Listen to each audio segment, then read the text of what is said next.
سلام علیکم و رحمت الله و برکاته. انشالله که همیشه موفق باشید. در خدمت شما هستیم با برنامه زلال احکام و سوالای شرعی شما بینندگان خوب.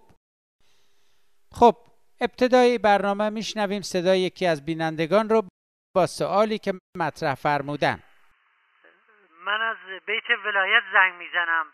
دیشب آقا خواب دیدن که بشار اسد بهشون میگه که نمیخواد به سرنوشت قذافی دچار بشه، به همین خاطر درخواست کرده که آقا بهشون پناهندگی بده تا بیاد توی بیت ولایت موندگار بشه. با توجه به این خواب تکلیف آقا چیه؟ ما اینو توضیح دادیم، در برنامه‌های گذشته مطرح شده و ما گفتیم که هیچ تکلیفی نسبت به اینا ندارید. خواب حجیت نداره، یعنی تکلیف آور نیست. خواب تعبیر داره که اهل فن باید تعبیر کنن، اما ای که در خواب آدم چیزی ببینه و بعد مکلف و موظف باشه مطابقش عمل کنه، نه، چنین نیست. به قول قدیمیا گدا به گدا رحمت به خدا. از اون جایی که 8 مقام عظما گروه نوحشه و خودش دنبال سوراخی میگرده توش قائم بشه، به مصلحت اونه که بشار اسد تو همون سوراخی که هست بماند و بلاهایی که ممکنه بر سرش نازل بشه رو با خودش به بیت عظما نیاره. بله، بنابراین نه، این خوابا اعتباری نداره و انشالله مشکلی هم پیش نخواهد آمد. خب باز بشنویم صدای یکی دیگه از بینندگان رو و سوالی که مطرح کردن. با تشکر از برنامه خوبتون. من از بچهای سپاه هستم. این سری که مواد ترانزیت میکردیم حدود 1 تن تلخک تو گاراژ ما جا مونده.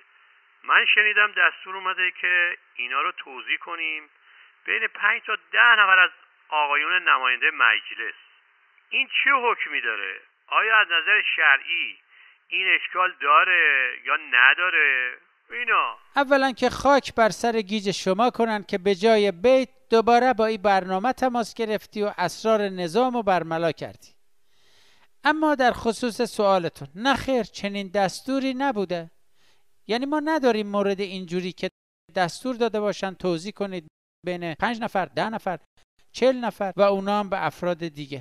این کار گناه بسیار بزرگیه، یعنی جزو گناهان کبیره است، بسیار بسیار مذمت شده.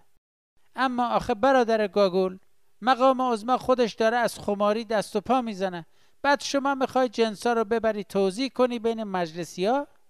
بله، نظر فقها بر اینه که به دلیل مجلسی که امشب تو بیت عظما برقراره، همه او 1 تن مواد رو بیارید اینجا خالی کنید، ما هم حضور داریم یک فیضی میبریم. بله، ما هم تشکر میکنیم از شما.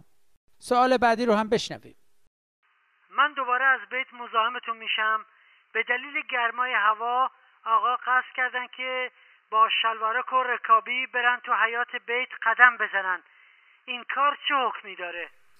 بله، خب سوال جدیدی بود دیگه. به هر حال تا حالا یه همچین سوالی ما در این چند ساله، یعنی نمونه این سوال رو، مثل این سوال رو نداشتیم. در جواب باید عرض کنم اگر حیات خانه جوریه که نامحرمی او را نمیبینه، اشرافی نداره، کسی نیست، اشکالی نداره. همیشه که لازم نیست در زندگی با حجاب و با لباس کامل و عبای زری و اینها باشد. اما اگر نه، جاییه که اشراف داره، نامحرمی ممکنه ببینه، بله، باید حجابش رو مراعات کند که در نگاه نامحرم قرار نگیره. خب اگه فرصت هست یه سوال دیگه هم بشنویم در پایان. من از نزدیکان آقای جنتی هم. ایشون این روزا حسابی گیج زدن و تو خونه دور اتاق میدون و جیغ میزنن و میگن دارن با اسرائیل گرگن به هوا بازی میکنن. میخواستم ببینم آمپولی که تو این وضعیت بهشون میزنیم چه حکمی داره؟